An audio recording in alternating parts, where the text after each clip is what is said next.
flashback starts at the 5th layer. They found a hollow with a white whistle and used it to descend. After arriving, they worked together with interference unit and tries to ascend but got turned into globfish in the process, so they had to survive here. Idomiri doesn't know where the residents of this place went, but her village imitates them by using body tattoos, and her tattoo is "Can't Bear Child." Obviously, she's a child herself. In another room, a tiny fox creature joins the party, and they will be using it to understand how it survived in this hellhole. Next, they found water and hunted for food. One day, Idomiri got a fever. Ibex reminds her of her mother, but due to her not being able to make a bebe, her mother and brothers didn't care about her anymore. The next day, they had a feast, got attacked by monsters, and sadly, the fox creature was eaten. Ibex made a bone necklace out of tiny fox for Idomiri. The next morning, she got diarrhea, and so did other people. Their bodies started melting and slowly hardened. Out of nowhere, the food survey team became wood. Captain searched their bags and found an egg. Albino set out to the water source and found that the water is a living organism. Two of them then went to the robots and asked, "What is this egg?" They say they don't know and gave the most concise answer ever. It's a wish-granting egg. Bang. But it's preferred to be used on a juvenile. You can see where this is going. Ibex saw Idomiri's arm starting to deform. She immediately went to the captain and asked for the wish-granting egg, and he granted her permission to use it because the kid will be their salvation. Next morning, Idomiri is all good, but her hand is still fucked. They didn't know what she wished for, nor did Idomiri herself, so all they could do is hope and trust her. A couple of days went by and people are falling like flies. Ibex went to see Idomiri and she was not in the best shape, literally. But if Ibex is around, she will be fine, emotionally. The next day, a cry from Idomiri's room woke Ibex up and she rushed over and saw a bebe, but it disconnected the following day. The next day, another one, but it perished, and the next day, another one, but you get the point. Now it's Ibex's turn to be sick. Suddenly the smell of food. Captain fed everyone some of his cooking and it healed them right back up. Ibex then went and asked what that was, but first, a deep sip from a very tall glass of "I told you so." take a wild guess what he did.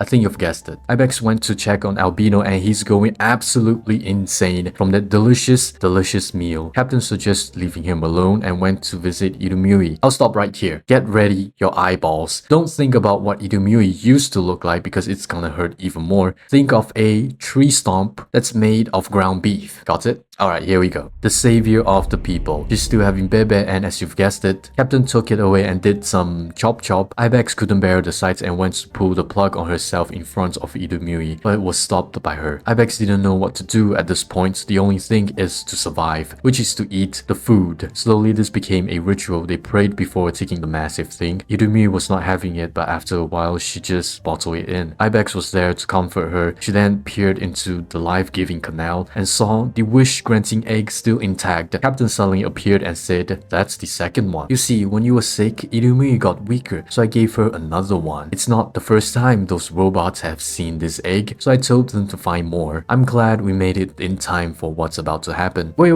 Is that what Idomiri wished for? Look at her. Absolute Chad face. Idomiri started to rumble and traveled to a cliff and began the eating process. Albino was going mentally insane, so he asked Idomiri to devour him as well. Suddenly, a massive hole was created. Albino went in and got stabbed everywhere, morphing him into the giant bony dragon. Literally not what he asked for. Brother wants to meet God, but instead got turned into the snake from the garden. Everyone saw what happened and got into it as well. Ibex doesn't believe that that's what Idomiri wished for and refuses to enter, so she chose her own fate by saved by the captain. His arm reveals the symptoms from the water, although it's not painful somehow, because he used the egg on himself. Ibex fainted and woke up in the sewers, which is actually the head of Idomiri. She was tasked to watch over things in this place because Idomiri's feeling would be directly sent over to her. And what it meant by Idomiri's feeling is everyone's feeling because they sold their soul to her, which makes them part of her. One day out of nowhere, an egg started glowing because Idomiri used her second egg to bring the princess to life, which is probably her actual wish. The princess is the embodiment of not value, but bottle up anger and frustration that Idomiri had, which is a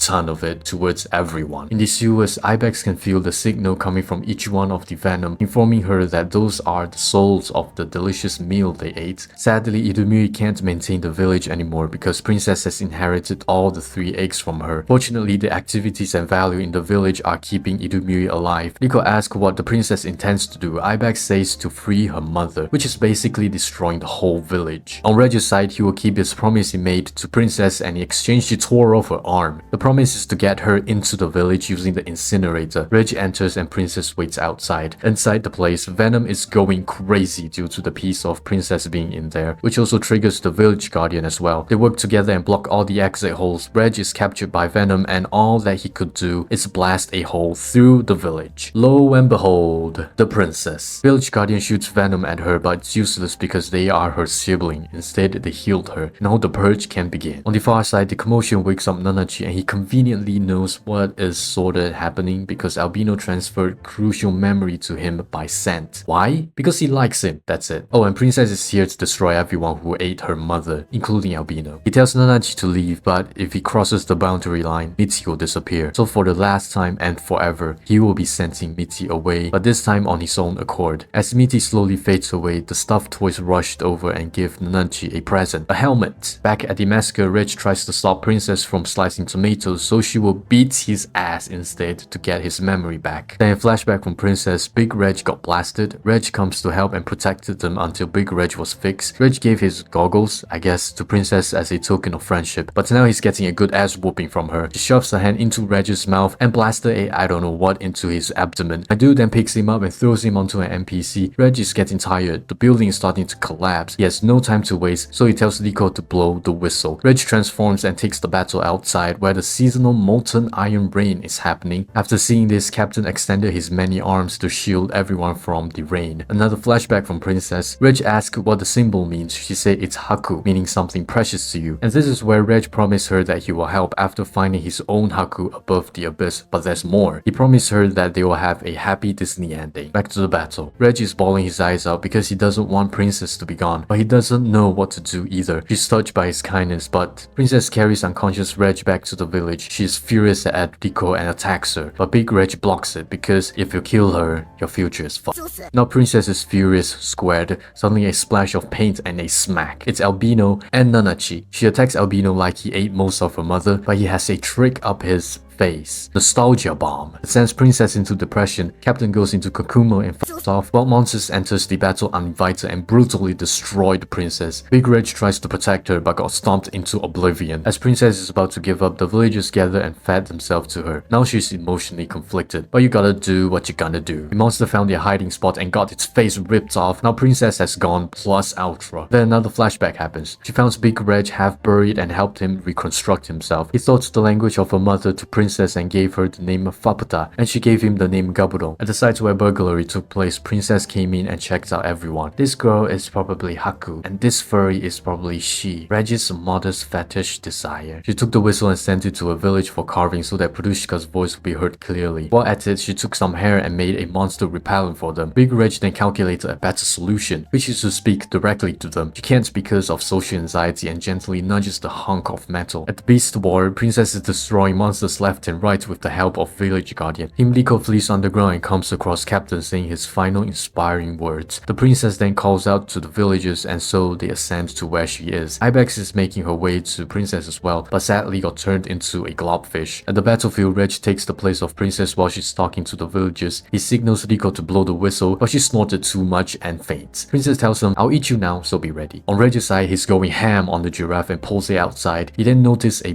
bridge created by the captain. Protects the village, my ass, that piece of shit. He wraps his arm around it and breaks it. Now Princess is done feasting. It's her turn and duty to crumble the whole structure. Couldn't you go outside and wait for the people to leave first before destroying the whole freaking structure? Everyone left is trying to escape. Princess is out of energy and just gives up. Reg saves her, but Tropius' legs are all broken. As a last-ditch effort, he sends his soul into Princess and controls her, defending everyone from the falling rocks. At a small hole on the side, Ibex finally talks to Princess. Princess and tells her what Idumui was like. But Princess doesn't have any memory of Ibex until she meets Albino and understands that Ibex is something that her mother doesn't want to give away even to her own child. As a last word, Ibex calls out to Idumui thanking her for everything. Princess is confused and doesn't know what she's feeling. The next morning, they buried Ibex. Reg asks Princess to join the team. She says that she will be leaving to observe and gather data, but will consider joining the team as she looked out at what used to be her mother.